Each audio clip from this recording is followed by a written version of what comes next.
로마서 6장 12절에서 23절까지 말씀을 봉독해 드립니다.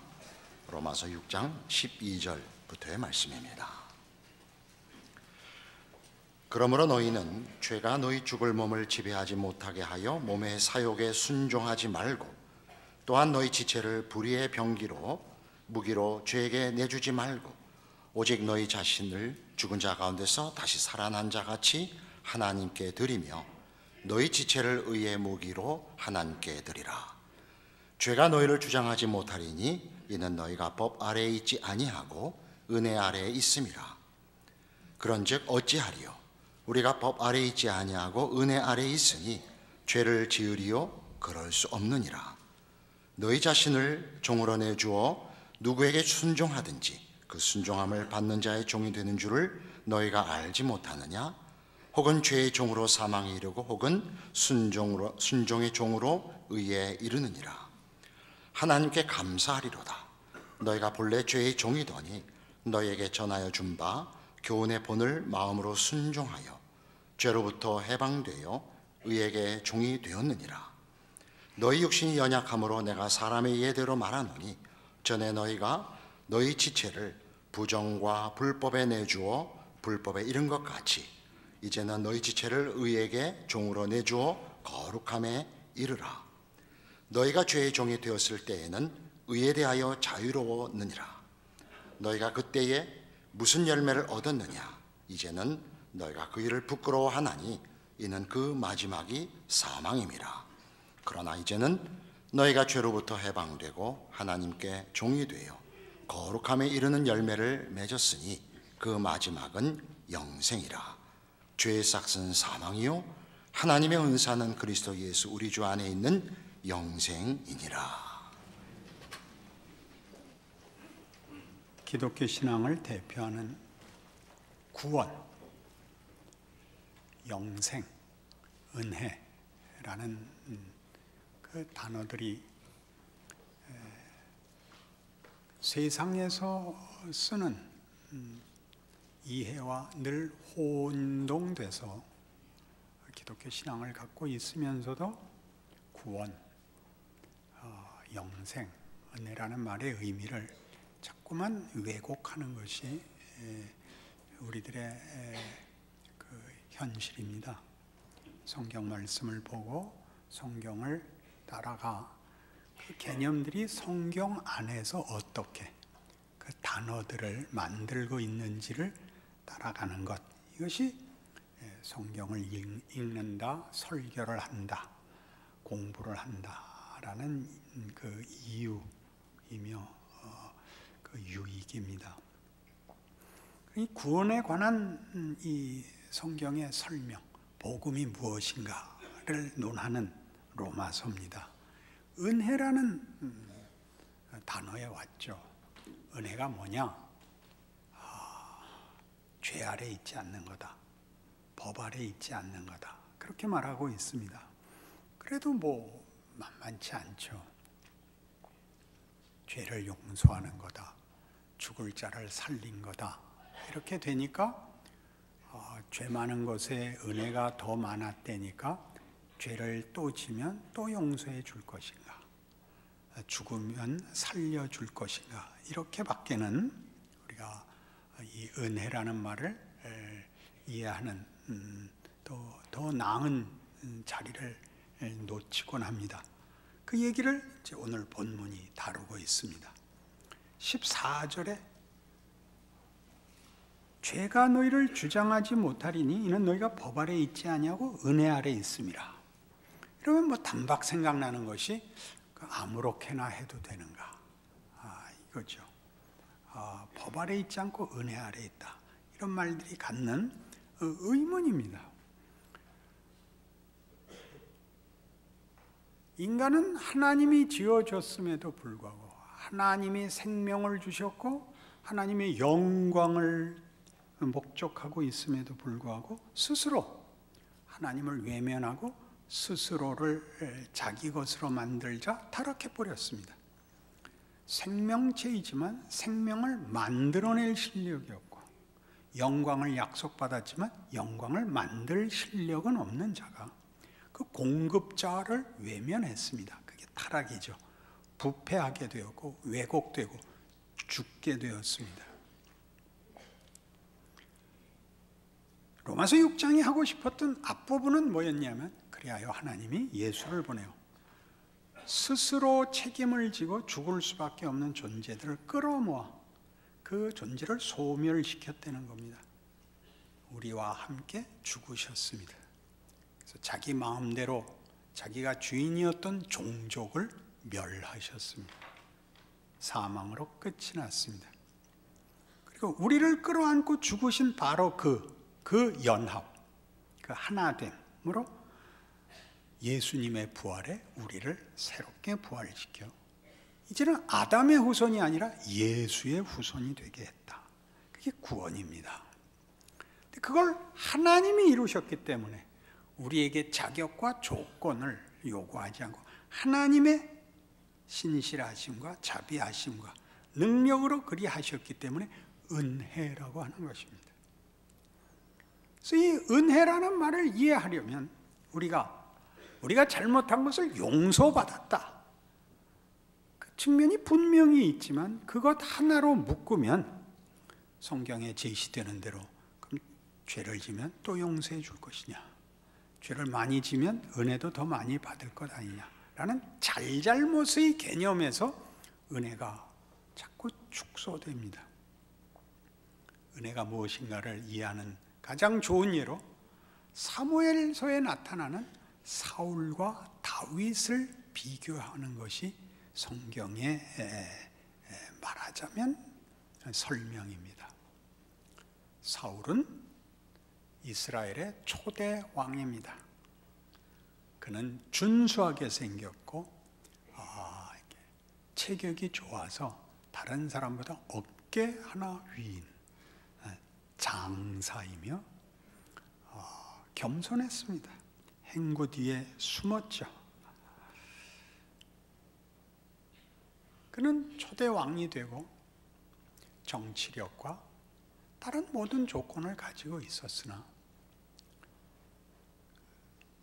다윗이 이스라엘을 구한 사건, 골리앗을 물리친 사건에서 크게 시험을 받아 망하는 길로 들어섭니다.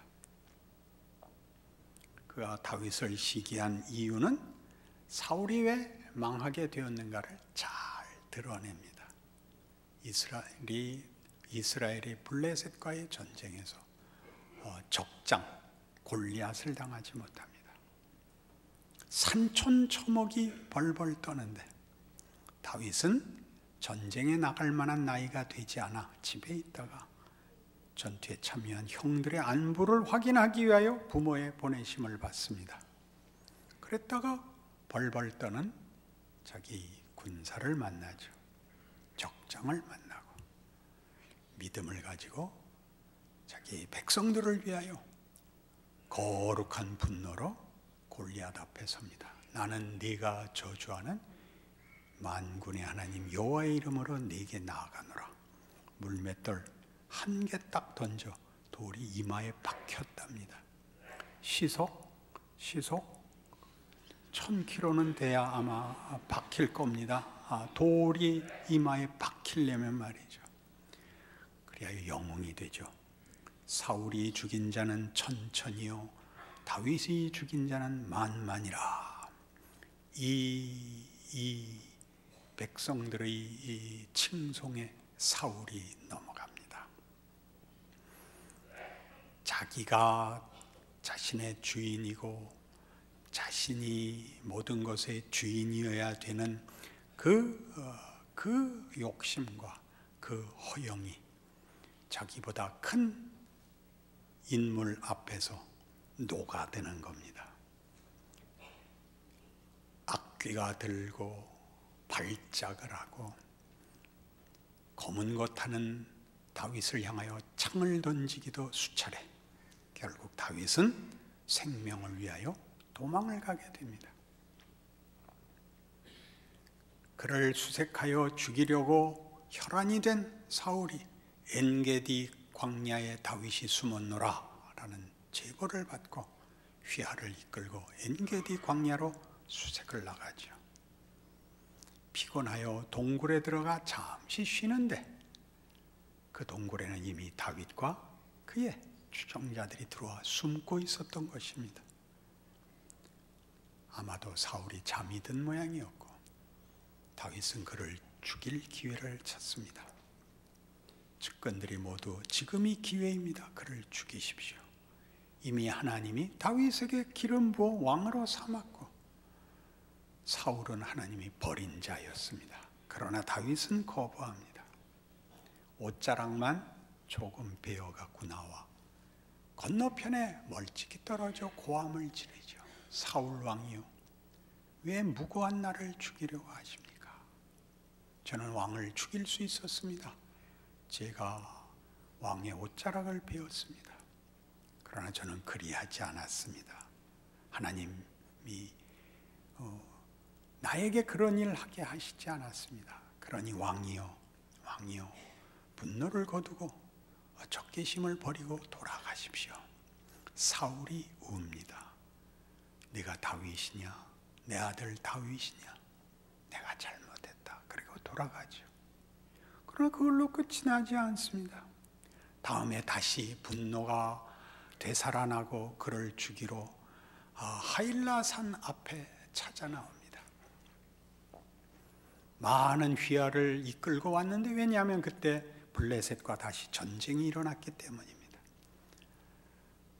많은 군사를 이끌고 와서 진을 치고 밤에 잠이 듭니다.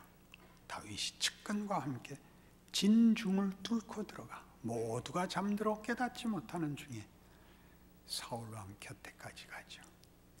그를 죽이라는 측근들의 요구를 거절하고 창과 물병을 들고 나옵니다. 다음날 날이 새어 큰 소리로 또 외치죠. 왕이여 보소서, 당신의 부하들이 당신을 지키지 못했습니다. 내가 당신 곁에까지 갔고 당신을 죽일 수 있었으나 그리하지 않았습니다. 이 창과 물병을 보시오. 사울이 면목이 없습니다. 부끄러워합니다. 미안하다, 내가 어리석었다. 그리고 돌아서지요. 그러나 사무엘상 31장을 같이 찾아보시면 그렇게 돌아서 블레셋과의 전투에 나간 사울은 이런 최후를 맞이합니다. 461페이지 구약성경 사무엘상 31장입니다. 블레셋 사람들이 이스라엘을 치매 이스라엘 사람들이 블레셋 사람들 앞에서 도망하여 길보아 산에서 엎드러져 죽으니라. 블레셋 사람들이 사울과 그의 아들들을 추격하여 사울의 아들 요나단과 나답과 말기수아를 죽이니라. 사울이 패전함에 활 쏘는 자가 따라잡으니 사울이 그 활 쏘는 자에게 중상을 입은지라. 그가 무기를 든 자에게 이르되 네 칼을 빼어 그것으로 나를 찌르라. 할례 받지 않은 자들이 와서 나를 찌르고 모욕할까 두려워하노라 하나 무기를 든 자가 심히 두려워하여 감히 행하지 아니하는지라. 이에 사울이 자기의 칼을 뽑아서 그 위에 엎드러지매 무기를 든 자가 사울이 죽음을 보고 자기도 자기 칼 위에 엎드러져 그와 함께 죽으니라. 사울과 그의 세 아들과 무기를 든 자와 그의 모든 사람이 다 그날에 함께 죽었더라. 이렇게 사울의 생애는 끝이 납니다. 욕심은 있고 소원은 있으나 그것을 승리로 끌어갈 수 없는 한 인간의 비극을 그가 대표하고 있습니다. 다윗은 무엇으로 사울과 대조되는가? 그는 하나님이 함께하고 사울은 버려서, 혹은 다윗은 믿음이 있고 사울은 믿음이 없어서, 그런 식의 대조는 없습니다. 둘이 다 울 수밖에 없는 현실로 간다는 데에는 공통점이 있습니다. 같은 사무엘상 30장 1절을 보시면 다윗과 그의 사람들이 사흘 만에 시글락에 이른 때에 아말렉 사람들이 이미 네겝과 시글락을 침노하였는데 그들이 시글락을 쳐서 불사르고 거기에 있는 젊거나 늙은 여인들은 한 사람도 죽이지 아니하고 다 사로잡아 끌고 자기 길을 갔더라.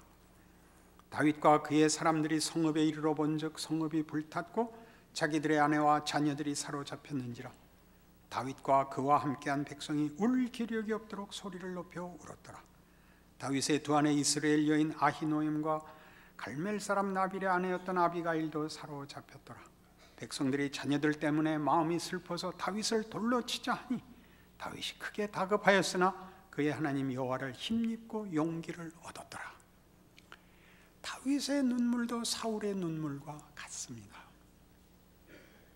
현실을 극복할 힘이 없는 자신의 한계에 대하여 웁니다. 사울이 자신이 모든 국민의 칭송과 영광을 독점하지 못한 것으로 부끄럽고 어리석은 길을 간 자신에 대하여 울었던 것처럼, 그것을 벗어날 길이 없는 자신의 인생에 대하여 울었던 것처럼 다윗도 자신의 현실과 자신의 처지에 대하여 웁니다. 고통으로만 울지 않습니다. 이해할 수 없는 하나님의 일하심에 대하여 웁니다. 그는 골리앗을 죽인 사람입니다. 국민의 영웅입니다. 사울 왕의 시기를 받고 질투를 받는 건 어떤 의미에서 이해가 되지만, 사울 왕에 대하여 활 한 번 쏘지 않고 적대 행위를 하지 않은 다윗의 믿음도 놀랍지만 그는 결국 블레셋으로까지 도망을 갈 수밖에 없었습니다. 블레셋은 우리의 한국 사람의 정서를 이해를 하자면, 한국과 일본이 전쟁을 했는데 일본으로 도망간 겁니다. 그건 있을 수 없습니다. 현해탄에 빠져 죽는 한이 있어도 글로는 가면 안 됩니다. 그러나 그런 명분으로 얘기할 수 없는 것이 현실입니다. 다윗인들 그러지 않았겠습니까? 이스라엘로는 못 간다. 거기를 갈 수밖에 없는 현실에 대하여 우는 겁니다. 하나님, 어찌하여 이 영광과 명예를 주시고 이 부끄러운 자리로 나를 떠밀어 이렇게 답이 없게 하십니까? 다윗의 눈물 중에 가장 중요한 것이죠. 하나님이 원망스럽습니다.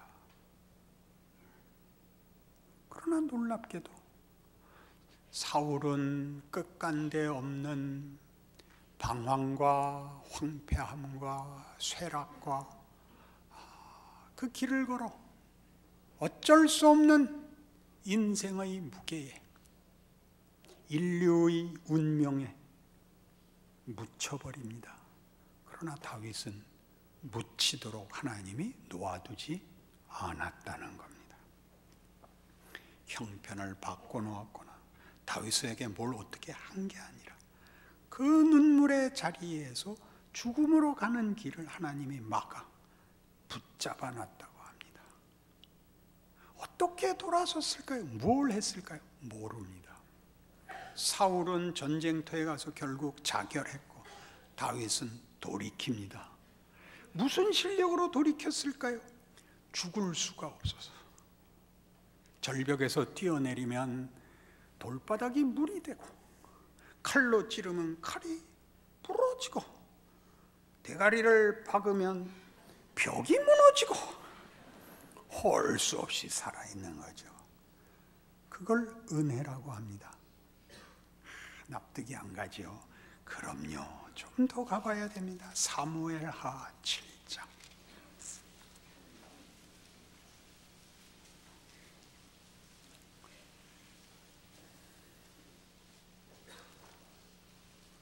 (1절부터) 보죠. 여호와께서 주위의 모든 원수를 무찌르사 왕으로 궁에 평안히 살게 하신 때, 이 왕은 다윗입니다. 왕이 선지자 나단에게 이르되, 볼지어다 나는 백향목 궁에 살거늘 하나님의 궤는 휘장 가운데에 있도다. 나단이 왕께 아뢰되, 여호와께서 왕과 함께 계시니 마음에 있는 모든 것을 행하소서 하니라. 그 밤에 여호와의 말씀이 나단에게 임하여 이르시되, 가서 내 종 다윗에게 말하기를, 여호와께서 이와 같이 말씀하시되, 네가 나를 위하여 내가 살 집을 건축하겠느냐? 내가 이스라엘 자손을 애굽에서 인도하여 내던 날부터 오늘까지 집에 살지 아니하고 장막과 성막 안에서 다녔나니 이스라엘 자손과 더불어 다니는 모든 곳에서 내가 내 백성 이스라엘을 먹이라고 명령한 이스라엘 어느 지파들 가운데 하나에게 내가 말하기를 너희가 어찌하여 나를 위하여 백향목집을 건축하지 아니하였느냐고 말하였느냐. 그러므로 이제 내 종 다윗에게 이와 같이 말하라. 만군의 여호와께서 이와 같이 말씀하시기를 내가 너를 목장 곧 양을 따르는 데서 데려다가 내 백성 이스라엘의 주권자로 삼고 네가 가는 모든 곳에서 내가 너와 함께 있어 네 모든 원수를 네 앞에서 멸하였은즉 땅에서 위대한 자들의 이름같이 네 이름을 위대하게 만들어 주리라. 내가 또 내 백성 이스라엘을 위하여 내 한 곳을 정하여 그를 심고 그를 거주하게 하고 다시 옮기지 못하게 하며 악한 종류로 전과 같이 그들을 해하지 못하게 하여 전에 내가 사사에게 명령하여 내 백성 이스라엘을 다스리던 때와 같지 아니하게 하고 너를 모든 원수에게서 벗어나 편히 쉬게 하리라. 여호와가 또 네게 이르노니 여호와가 너를 위하여 집을 짓고 네 수완이 차서 네 조상들과 함께 누울 때 내가 네 몸에서 날 네 씨를 네 뒤에 세워 그의 나라를 견고하게 하리라. 그는 내 이름을 위하여 집을 건축할 것이요 나는 그의 나라와 왕위를 영원히 견고하게 하리라. 나는 그에게 아버지가 되고 그는 내게 아들이 되리니 그가 만일 죄를 범하면 내가 사람의 매와 인생의 채찍으로 징계하려니와 내가 네 앞에서 물러나게 한 사울에게서 내 은총을 빼앗은 것처럼 그에게서 빼앗지는 아니하리라. 네 집과 네 나라가 내 앞에서 영원히 보존되고 네 왕위가 영원히 견고하리라 하셨다 하라. 나단이 이 모든 말씀과 이 모든 계시대로 다윗에게 말하니라. 핵심이 뭐죠? 네가 나를 위하여 집을 짓겠다고? 니들이 나를 위하여 할 게 있는 게 아니다. 그건 다 내가 너희를 위하여 하는 거다. 내가 주는 자다. 내가 주는 자다. 나에게 부족한 것 없다. 니들이 나한테 해줄 거 없다. 내가 너한테 하는 거다. 네가 성전을 짓겠다고? 내가 너 잘 되게 하는 하나님이다. 네가 나한테 해줄 거 없다. 이게 은혜죠. 은혜란 하나님의 통치 아래로 회복되는 것입니다. 하나님의 능력과 자비와 권능과 복주심과 은혜와 자비하심의 보호 아래로 들어오는 것입니다. 잘했다 잘못했다의 싸움 아닌 잘못한 것을 용서해 주는 싸움보다 큰 하나님의 복주심과 영광의 자리로 들어오는 것입니다. 하나님이 그렇게 하십니다. 네가 나를 위하여 할 것이 있는 게 아니라 내가 처음 너희를 만들 때부터 내가 너희에게 하려고 하는 일이 있었다. 너희가 나의 영광이 되는 것이다. 내가 그것 포기하지 않는다. 내가 예수 안에서 이 일을 구체적으로 시행했다. 보라! 그게 구원입니다. 그러니 다윗이 이 고백을 하죠. 18절 다윗 왕이 여호와 앞에 들어가 앉아서 이르되 주 여호와여 나는 누구오며 내 집은 무엇이기에 나를 여기까지 이르게 하셨나이까? 주 여호와여 주께서 이것을 오히려 적게 여기시고 또 종의 집에 있을 먼 장래 일까지도 말씀하셨나이다. 주 여호와여 이것이 사람의 법이니이다. 주 여호와는 주의 종을 아시니 다윗이 다시 주께 무슨 말씀을 하오리까? 주의 말씀으로 말미암아 주의 뜻대로 이 모든 큰 일을 행하사 주의 종에게 알게 하셨나이다. 그런즉 주 여호와여 이러므로 주는 위대하시니 이는 우리 귀로 들은 대로는 주와 같은 이가 없고 주 외에는 신이 없음이니이다. 땅의 어느 한 나라가 주의 백성 이스라엘과 같으리까? 하나님이 가서 구속하사 자기 백성으로 삼아 주의 명성을 내시며 그들을 위하여 큰 일을 주의 땅을 위하여 두려운 일을 애굽과 많은 나라들과 그의 신들에게서 구속하신 백성 앞에서 행하셨사오며 주께서 주의 백성 이스라엘을 세우사 영원히 주의 백성으로 삼으셨사오니 여호와여 주께서 그들의 하나님이 되셨나이다. 여호와 하나님이여 이제 주의 종과 종의 집에 대하여 말씀하신 것을 영원히 세우셨사오며 말씀하신 대로 행하사 사람이 영원히 주의 이름을 크게 높여 이르기를 만군의 여호와는 이스라엘의 하나님이라 하게 하옵시며 주의 종 다윗의 집이 주 앞에 견고하게 하옵소서. 만군의 여호와 이스라엘의 하나님이여 주의 종의 귀를 여시고 이르시기를 내가 너를 위하여 집을 세우리라 하셨으므로 주의 종이 이 기도로 주께 간구할 마음이 생겼나이다. 주 여호와여 오직 주는 하나님이시며 주의 말씀들이 참되시니이다. 주께서 이 좋은 것을 주의 종에게 말씀하셨사오니 이제 청하건대 종의 집에 복을 주사 주 앞에 영원히 있게 하옵소서. 주 여호와께서 말씀하셨사오니 주의 종의 집이 영원히 복을 받게 하옵소서 하니라. 여기가 은혜입니다. 하나님이 이 일을 행하셨으니 이 길을 우리에게 허락하셨지. 하나님의 뜻이 이루어지이다. 내가 그 길을 가겠습니다. 그게 뭐라고요? 은혜는 지위와 기회입니다. 지위와 기회. 하나님의 자녀라는 이름으로 존재하는 기회가 된 것입니다. 죄가 우리를 주장하지 못하며 우리가 법 아래 있지 아니하므로 우리가 사망으로 끝나지 않을 것입니다. 실패로 끝나지 않을 것입니다. 실패하는 일이 생길 수 있지만 그걸로 절대 끝이 안 나는 기회를 허락받은 것입니다. 우리의 삶을 마음껏 위대하게 살 수 있는 것입니다. 위대하게 살 지위와 기회를 허락받았습니다. 그러니 너희 자신을 누구에게 바쳐야 하는 것인가 생각하라 그러는 것입니다. 죄 짓지 마라 정도가 아니라 네 인생이 얼마나 영광된 기회를 받았는지 알라. 자, 살아보라 그러는 것입니다. 아이고 못 살겠습니다. 이럴 수가 있습니까가 아니라 그런 게 아니라 살아낼 기회. 피와 땀과 눈물을 가지고 우리 몸뚱아리를 가지고 시간과 공간의 현실 속에서 하나님의 사람은 어떤 영광과 명예를 가지는가를 살아낼 구체적인 기회를 가지는 것입니다.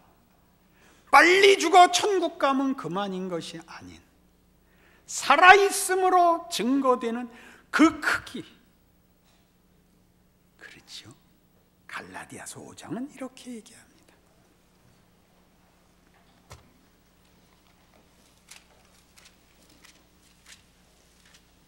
22절입니다.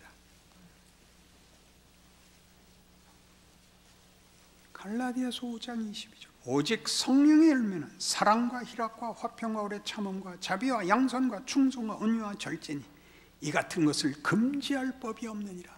이게 무슨 말일까요? 성공하라는 얘기가 아닙니다. 물론 실패하라는 얘기도 아니죠. 성공이 무엇을 만드는가 보십시오. 가지셨습니까? 지식을 가지셨습니까? 돈을 가지셨습니까? 명예를 가지셨습니까? 권력을 가지셨습니까? 거기서 멋있게 구십시오. 성공이 다가 아니라 성공이 다인 사람은 사울같이 누구 잡는 일밖에 없습니다. 경쟁자를 처치하는 것밖에 할 게 없습니다. 모든 국력을 동원하여 다윗을 잡을 일밖에 없습니다. 그러니 당신의 성공이 옆 사람에게 은혜가 되게 하십시오. 눈 부릅뜨지 마시고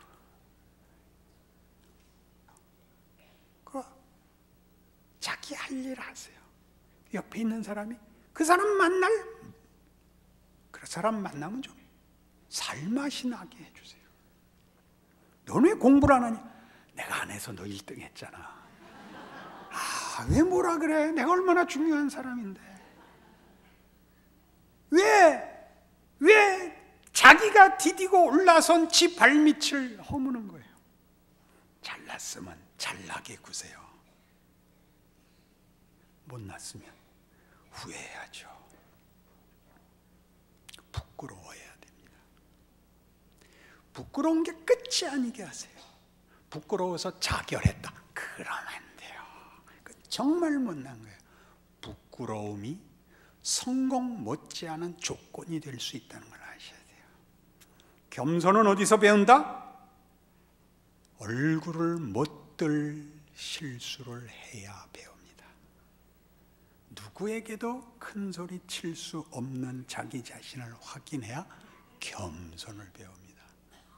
그건 기도해서는 죽어도 안 됩니다.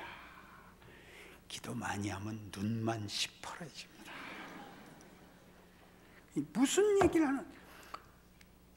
성령의 열매는 사랑과 희락과 화평과 오래 참음과 자비와 양선과 충성과 온유와 절제니 이 같은 것을 금지할 법이 없느니라. 못났다고 해서 이 열매 안 생기지 않는다. 실패했다고 해서 이 열매 안 생기는 법 없다. 그렇게 얘기하는 겁니다. 우리 어디에 가 있을까요? 사울같이 되죠. 자기가 가진 걸로 자기보다 난 사람, 혹은 경쟁이 될 사람, 혹은 힘 못 쓰는 사람 잡느라고 세월 다 보내죠. 그건 죽었다는 거죠. 죽이고 죽는 것은 끝났다. 예수 안에서 끝났다. 그러니 그때 너희가 어떻게 살았는가 봐라. 그때는 성공해도 망하고 실패해도 망했다. 너희가 너희 자신을 죄에게 주었을 때 그땐 무슨 열매가 있었느냐? 죽음밖에 없지 않았느냐? 그러나 이젠 다르다. 지금은 은혜의 시대다. 은혜의 시대가 뭐라고요? 하나님이 주신 지위와 기회. 절대 실패로 끝나지 않는 인생이다. 그러니 도망가겠다고? 외면하겠다고? 가만히 있어도 된다고? 무슨 소리야? 해야지요. 살아야지요. 기회인데요. 위대한 삶을 살 수 있는 기회가 됐는데 저희가 직접 해봐야죠. 야구 경기가 재미있지만 야구 경기를 하는 것만큼 재미있지는 않습니다. 그 삶을 사셔야죠. 이어지는 말씀이 옵니다. 그리스도 예수의 사람들은 육체와 함께 그 정욕과 탐심을 십자가에 못 박았느니라. 이게 도덕성을 얘기하는 게 아니에요. 그거보다 큰 얘기예요. 운명이 바뀌고 신분이 바뀌었어요. 만일 우리가 성령으로 살면 또한 성령으로 행할지니, 성령으로 산다는 게 무슨 뜻이죠? 성령은 예수가 죽고 부활해서 드디어 오신 분이에요. 성령 그러면 능력이나 경험이 아니라 예수가 한 일에 대한 살아있는 증거인 것이에요.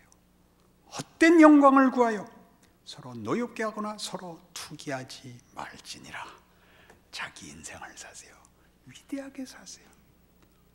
사사롭고 조그만 것에 붙잡혀서 그저 밤낮 후회나 하고 안심이나 하고 경쟁이나 하고 승질이나 부리고 원망이나 하는 그런 삶을 살지 마세요. 알아들으셨다. 각자의 삶에, 자신의 삶에 귀한 것 기억하셔서 예수 안에서 사는 이름으로 각자의 기적과 자랑을 펼치시는 예수 믿는 명예를 누리시기를 바랍니다. 기도하십시다. 하나님 아버지, 예수를 믿는다는 것이 얼마나 굉장한 것이 확인합니다. 여기에는 영생과 승리와 영광만 있는 것입니다. 우리의 한계와 우리의 잘못이 결코 우리를 넘어뜨리지 못할 것입니다. 우리의 잘못이 궁극적으로 우리를 고칠 것이며 우리를 주 앞에 더 겸손케 할 것이며 하나님 앞에 우리를 더 붙들어 매는 것이 될 것입니다. 못난 것을 후회하고 그 흠을 벗기느라고 다 인생을 낭비하지 말고 더 과감히 믿음을 가지고 각자의 삶을 살게 하옵소서. 원망하고 시기하느라 그 인생을 허비하지 말게 하옵소서. 따뜻한 눈과 예수를 믿는 깊고 넓은 품을 갖고 사는 우리를 만나는 자들에게 은혜가 되는 삶을 살게 하옵소서. 예수님 이름으로 기도합니다.